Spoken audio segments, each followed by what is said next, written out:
Okay, I'm John Buccini. At the time of the negotiation of the convention, I was with Environment Canada, and during the negotiations, I played a leadership role.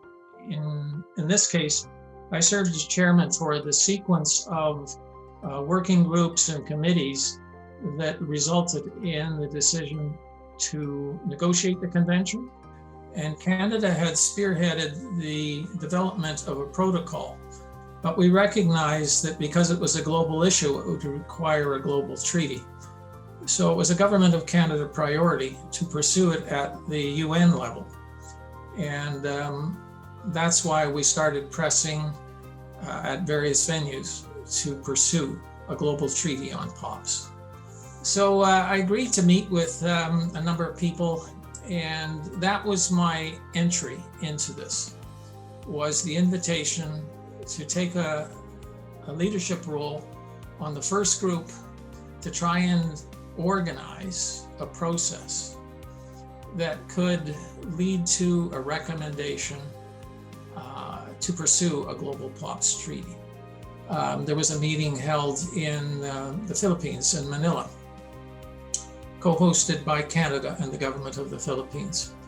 And that was where the first recommendation was formulated. And that recommendation went to the Unit Governing Council meeting in early '98. And that is where the decision was taken by the Unit Governing Council to pursue the negotiations for the convention. When we had the agreement to pursue the development of a treaty, it was unanimously supported by all. At one point in the Manila meeting, and I'll always remember this, the meeting got hung up, but there were two people at that meeting, one of whom represented international industry and one who represented Greenpeace. They asked for the floor, and here we had a meeting where Greenpeace and international industry jointly made a presentation to break the deadlock and moved us forward. And nobody in that room had ever seen that happen before, nor had they actually ever expected to have seen it in their lifetime. And that was the spirit of IFCS that actually moved us to a decision, that is the report with the recommendations in it.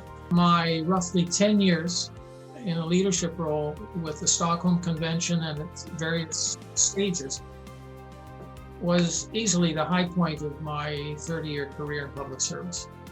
And I think the Stockholm Convention has been successful over its first roughly 20 years post-adoption. The fact that it had such broad-based stakeholder support, I think, set it up for a good first phase of its implementation.